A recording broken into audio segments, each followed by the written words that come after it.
Na continuação da nossa aula, nós vamos falar agora um pouquinho sobre estômatos.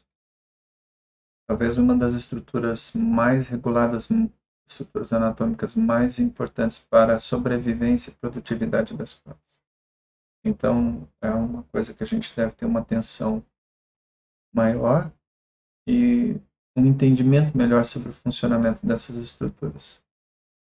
Então, a primeira coisa que tem que ficar claro é que a função do estômago, a gente fala em trocas gasosas, mas a função do estômago é capturar CO2. O CO2 não consegue atravessar a cutícula, cera. Ele só vai entrar na folha se o estômago estiver aberto. Então, para fazer fotossíntese, de forma geral, o estômago tem que estar aberto. Existem umas exceções de plantas que fazem a captura do CO2 à noite. Nós vamos estudar sobre isso. Mas, da mesma forma, continua sendo a função do estômago absorver CO2. No caso das plantas que abrem os estômatos à noite, isso acontece por causa da segunda função, ou pelo menos a condição para que a primeira função possa existir, que é que o estômago tem que economizar água. Tá? Então, o estômago tem que absorver CO2, mas ele não pode descuidar da economia de água. Então, a água é monitorada fortemente antes que o estômago possa abrir. O estômago só vai abrir quando for possível utilizar o CO2 para fazer fotossíntese. Então, também é regulado pela fotossíntese, regulado pela necessidade de CO2 dentro da folha. Mas o estômago só vai abrir se houver água disponível na planta. Então, os mecanismos de regulação do funcionamento dos estômatos são complexos. Tá? E a gente vai falar um pouco do básico disso. Ok? Então, função dos estômatos, repetindo, absorver CO2 para fazer fotossíntese. Tá? As algas dentro da água, quando ficavam totalmente dentro da água, não tinham estômatos, não tinham poros e não precisavam disso. A planta está dentro da água, não perde água. Tá? Literalmente está dentro da água, então a água é tranquilo. E aí também não tem estômatos. Mas quando elas vieram para o ambiente terrestre, elas estão em contato com o ar. E o ar é desidratante, muito desidratante. Então ela precisa se proteger da desidratação. E para isso, uma cutícula revestida de cera é importante e é necessário o estômago para ter um lugar para entrar CO2. Então, o estômago seria essa abertura deixada na folha para entrar CO2. Tá? E quando não tiver água suficiente, o estômago fecha. A função, então, é economizar água.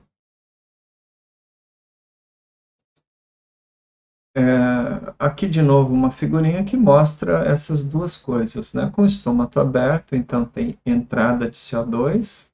Esses desenhos aqui representam as resistências de passagem. Né? Em ecofisiologia, a gente estuda várias dessas resistências que o CO2 tem que entrar lá dentro do cloroplasto para poder ser usado na fotossíntese. Então, para isso, ele tem que atravessar o estômago, tem que atravessar o ar dentro da folha, parede celular, membrana, citossol, as duas membranas do cloroplasto para entrar no interior do cloroplasto. E no caso da água, a gente viu que a água chega pelo xilema, atravessa aqui a bainha vascular, né, folha. Aqui tem, esse desenho não está totalmente correto, porque a gente espera que haja muito contato com as células do parênquima. O desenho aqui não mostra isso. Né? Mas é só um diagrama, desenho esquemático. Tá? Então, para ressaltar, o que a gente chama de trocas gasosas. E deixar o foco aqui, o que é realmente importante é a entrada do CO2. Mas a entrada do CO2 só é possível se a folha tiver água. Tá? E se o estômago estiver aberto, a folha vai perder água. A planta vai desidratar, a não ser que consiga repor a água a partir do solo. Lembrem que a água sempre vai do solo para a folha. Essa aqui é um corte lateral que mostra, então, estômatos cortados de lado. Essa é uma outra figura em mais detalhe, mostra um estômago fechado, uma cutícula bem grossa, as células guardas, a epiderme. Uma figura muito, muito interessante, né? Dá para a gente ver nitidamente, então, a epiderme. E aqui, então, seria o espaço de ar, a câmara subestomática, né? Como está fechado aqui, então o contato do ar exterior com o ar interior foi fechado. Essa imagem vocês também já viram, mostra estômatos abertos, né, em dois tipos de folhas diferentes, né, Biciafaba e Tsuga heterofila. Sim, também já discuti sobre isso, é só para lembrar a imagem. Vocês também já viram essa imagem. E aqui eu quero ressaltar, nessa eletromicrografia da esquerda, esse formato de células guardas, que é um formato muito preservado em dicotiledôneas, né, em que as células ficam bastante alongadas, são células compridas, elas são soldadas nas extremidades e não são ligadas aqui no meio, não existe nada colando uma célula com a outra. Nessa região central aqui, tem parede celular grossa e resistente, tá? E fora isso, é uma célula parenquimática normal. Nesse caso aqui, a célula tem essa aparência inchada, porque realmente houve entrada de água, e quando a água entrou dentro da célula, isso criou uma pressão. E essa pressão forçou a abertura do pó. Lembrar um pouquinho de potencial hídrico, por que a água entra na célula guarda? Por que ela entrou aqui? Só tem uma explicação para isso. Ela saiu de um local com maior potencial hídrico, que seria a célula subsidiária do lado dela, para um local com menor potencial hídrico que a célula guarda. Tá? A água só entrou dentro da célula guarda porque o potencial hídrico na célula guarda era menor do que na célula subsidiária. Nesse caso aqui que ela está murcha, né? Então entrou, já chegou em equilíbrio, né? Mas a pressão aqui é baixa dentro da célula, não é o suficiente para abrir o pó. Então, o estômago fechado, né? As estruturas todas que são presentes, os nomes das células e tal. Essencialmente, então, o estômago aberto ocorre porque há uma deformação na célula e ela abre essa região do meio. Aqui algumas figuras, né? De novo, um estômago aberto, um estômago fechado. Não sei como é que foi produzido. Parece que tem algum tipo de colorização artificial, mas muito correta. A gente vê aqui um par de células guardas aberto, né? As células da epiderme em volta, e repara que é cheio de cloroplastos. Enquanto que a epiderme não tem cloroplastos. A única célula da epiderme que tem cloroplastos é a célula guarda. E aqui a célula guarda fechada, né, que a gente percebe nitidamente como ela murchou. Tá? E é claro, os cloroplastos aparecem mais concentrados porque aqui tem menos líquido. Então eles se juntam mais. Então o que faz a célula guarda abrir, né, ficar com esse formato de salsicha, né? Quando a gente coloca na água quente, ela fica assim. Isso acontece porque a água entra no interior da célula. Essa figura aqui, então, mostra esses pontinhos dentro da célula, que são uma indicação de solutos. Para que a água possa entrar para dentro da célula guarda, antes disso, a célula tem que fazer um serviço de acumulação de solutos. Repare que tem menos pontinhos aqui nas células subsidiárias. O que aconteceu? Esses solutos foram bombeados, foram transportados para o interior da célula guarda. Quando isso aconteceu, o potencial hídrico na célula guarda diminuiu. E agora a água é forçada a entrar na célula guarda. Ora, obviamente, se a água entrou aqui, ela acaba criando pressão e o poro se abre. Essa aqui é outra imagem, né? Também a gente percebe aqui os cloroplastos, o poro, né? Sem muita novidade, mas a gente vê nitidamente essa diferença. Essa aqui é outra imagem que parece colorizada também, né? Mas é bastante interessante. Parece que tem bastante Photoshop também. Mas a gente vê uma epiderme com essas células meio que hexagonais e os estômatos, particularmente estômatos abertos, e também a gente vê eles se concentrando, né? Nesses pontos em que uma célula guarda toca a outra. Parece que eles estão empilhados nos cantos. Por que isso acontece vai depender de algumas condições, né? Mas pode ser que eles estejam se sombreando, então os próprios cloroplastos caminham para fazer sombra uns nos outros. Não sei se é o caso específico aqui. Tem o fato é que eu tenho a célula guarda aberta e os cloroplastos. E apenas os estômatos têm cloroplastos na epiderme. Outra imagem, de novo, mesma coisa, né? Já ficou nítido que eles têm os cloroplastos, que as outras células não têm, e como é que ocorre o fechamento. A gente percebe como são gordas, como são estufadas as células guardas nos estômatos abertos. Né? Outra imagem aqui também mostrando os cloroplastos mais presos nas extremidades, né, das células. E aqui também uma imagem parecida com o que a gente já viu antes, né, mas com mais detalhe. Então, em um par de células guardas, para abrir, tem que haver a entrada de solutos, aqui representado pelas bolinhas vermelhas. Então, nessa figura da esquerda, a gente tem menos soluto do lado de fora e o soluto acumulado nos vacúolos dentro da célula guarda.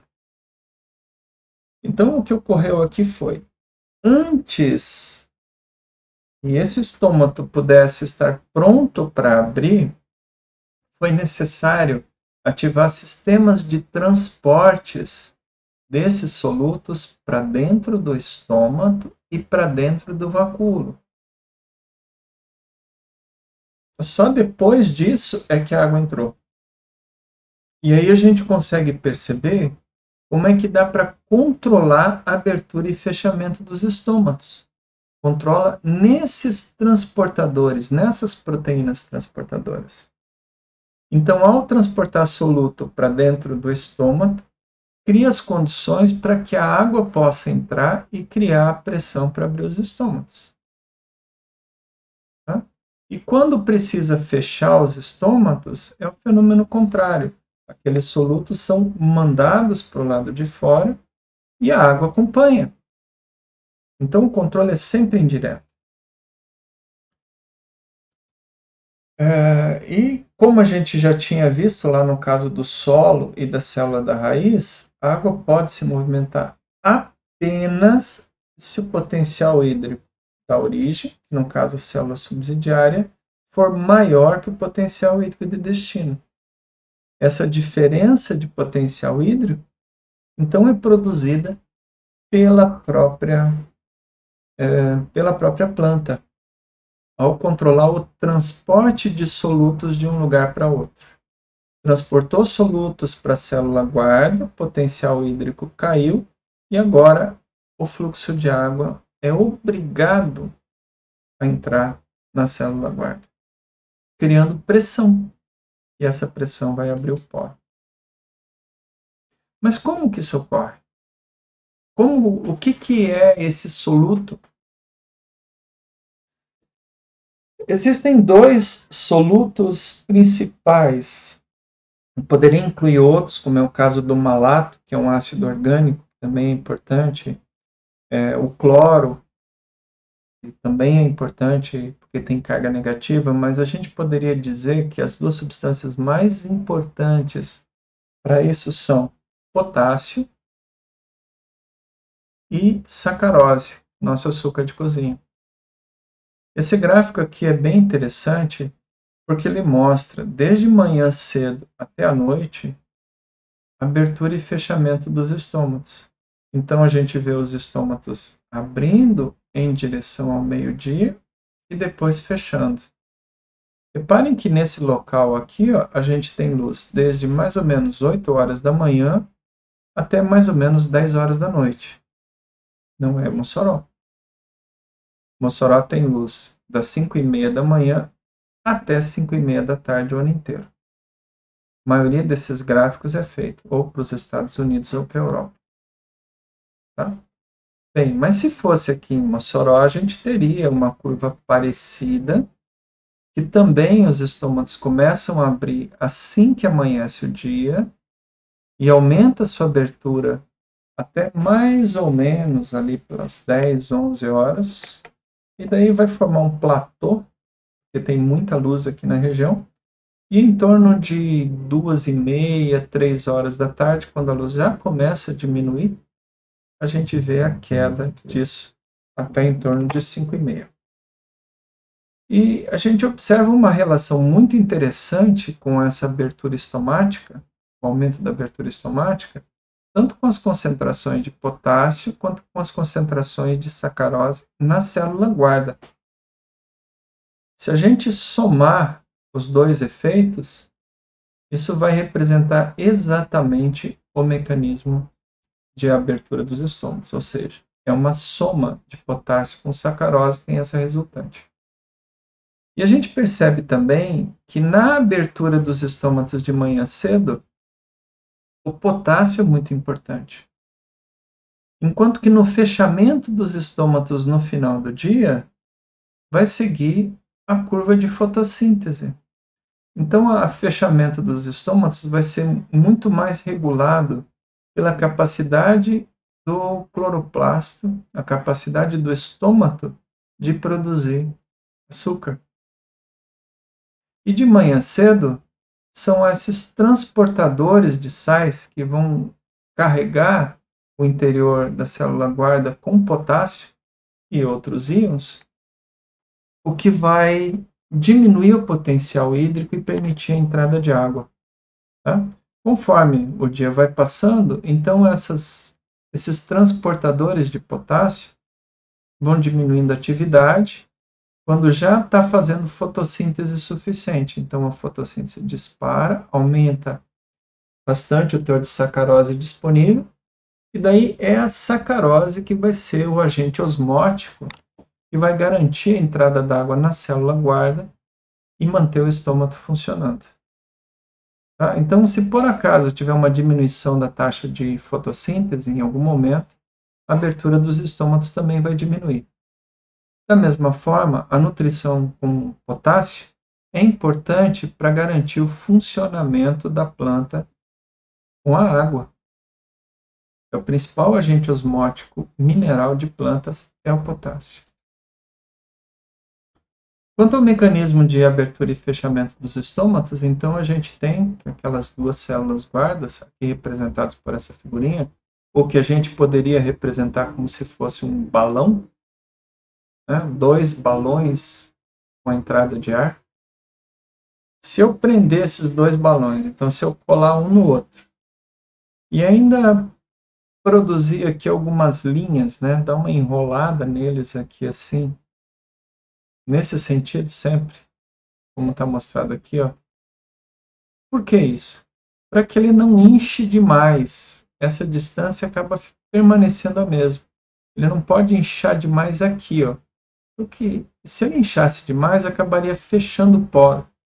Então ela tem uma amarração, que no caso da célula é feita com fibras de celulose, e essa amarração ocorre de tal jeito que permite que a célula estique, fique mais comprida, mas mantenha a sua largura. Tá? E com isso a célula se abre, o poro se abre. Né? Então, esse padrão de funcionamento dos estômatos, essa abertura, é causada inicialmente pela entrada de potássio e cloro nas células guardas. Isso é controlado basicamente pelo fitocromo de manhã cedo e um outro sensor de luz chamado criptocromo, que percebe luz azul. Então, esses canais aqui são controlados. É um pouquinho mais complexo que isso, mas a base é assim. Então, entra potássio e cloro dentro da célula guarda. E ao entrar potássio e cloro, diminui o potencial hídrico e isso força a entrada de água, que cria pressão, pressão de turgor, pressão hidrostática. Tá? E se a planta precisar, ou por falta de água, ou porque está acabando a luz, está diminuindo a taxa de fotossíntese, ela vai murchar de novo. Tá? Vejam que o estômago pode murchar mesmo quando a folha está cheia de água. Mesmo quando a folha está cheia de água. Tá? Como que isso acontece? Por exemplo, com a ação do ácido abscíssico, que a gente viu antes. O ácido abscíssico, ao atingir os estômatos, pela guarda dos estômatos, ele é percebido por uma proteína na parede. Ou melhor, uma proteína na membrana da célula guarda.